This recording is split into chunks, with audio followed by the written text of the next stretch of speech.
In midday speech, Ron DeSantis says Florida provides national GOP a political model to follow as many state lawmakers shift allegiance to Donald Trump. The governor says the Florida example should lead the way. Florida delivered Governor Ron DeSantis a landslide re-election victory in November. On Saturday, the Republican Party of Florida gave him midday billing at the Florida Freedom Summit. But from that slot, DeSantis urged Republicans nationwide to adopt the example laid out in the Sunshine State during his tenure.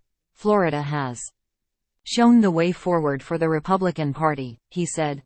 We show how it can be done, to not only do good policy but to do very good politically.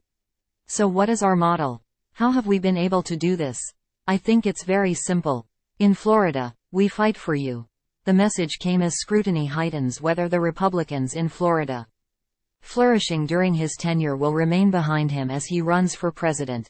At the state conference, a number of political supporters, including Attorney General Ashley Moody and Senate President Kathleen Passidomo, stood by his side as he signed qualifying papers for the Florida ballot. But several state lawmakers at the convention announced their endorsement of Trump, including 5 who had previously endorsed DeSantis, as reported by The Messenger. But Republicans in the audience at the Freedom Caucus gave DeSantis a standing ovation as he laid out successes in his first 5 years as governor. DeSantis never named Donald Trump, the frontrunner for the GOP nomination for president, during a 30-minute speech touting his own candidacy. But he took a few subtle shots. One came as he stepped onto stage and immediately asked teleprompters be removed from the stage, a dig at Trump's reliance on the digital device. That said, DeSantis clung to a set of paper notes he brought onto stage throughout his speech. He also traced inflation problems in the country back to March 2020, the early days of the pandemic and the final year of Trump's term as president. Federal spending stepped up significantly among pandemic relief efforts and business bailouts. That's got fingerprints of both parties on that, DeSantis said. We're going to reverse that. We're not going to let Congress spend this country into oblivion. We're going to take Bidenomics, the rules or regulations, the executive orders, rip them up and throw them in the trash can on day one. DeSantis leaned heavily on his own record on COVID-19, saying he resisted calls for extended lockdowns in the state. He suggested past administrations from both parties failed to fire or hold accountable any bureaucrats who pushed vaccine mandates or COVID policies that ultimately hurt children's education.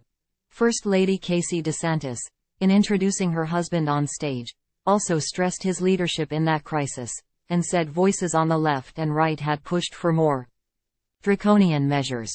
While DeSantis got lunchtime billing, compared to Trump being given a summit-capping 6 p.m. time slot, the Florida governor did have more time to speak than other candidates for president early in the day.